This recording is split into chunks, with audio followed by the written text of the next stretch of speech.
भारत सरकार के गृह मंत्रालय के संयुक्त सचिव जी पार्थ शास्त्री, जल शक्ति मंत्रालय के निदेशक संदीप कुमार, अंतरिक्ष अनुसंधान केंद्र के ए सुरेश बाबू तथा बिहार सरकार आपदा प्रबंधन विभाग के उप सचिव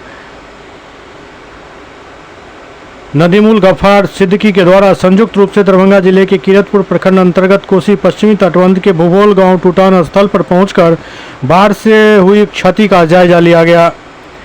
केंद्रीय टीम ने बाढ़ से क्षति हुई फसल, सड़क, स्कूल, पुल, पुलिया, बिजली एवं जनधन के संबंध में स्थानीय बाढ़ प्रभावित परिवारों से जानकारी ली।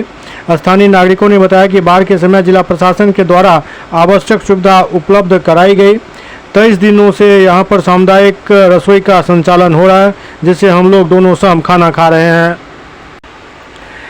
निरीक्षण के पश्चात उन्होंने जिला स्तरीय एवं बाढ़ प्रभावित प्रखंड के पदाधिकारियों के साथ दिल्ली मोड़ स्थित ग्रेसिया होटल में समीक्षा बैठक की। बैठक में अपर समाहर्ता आपदा प्रबंधन पदाधिकारी सलीम अख्तर द्वारा पावर पॉइंट प्रेजेंटेशन के माध्यम से केंद्रीय टीम को बाढ़ के दौरान किए गए कार्य से अवगत कराया गया। साथ ही उन्होंने बाढ़ से क्षति का प्रारंभिक प्रतिवेदन से भी केंद्रीय टीम को अवगत कराया।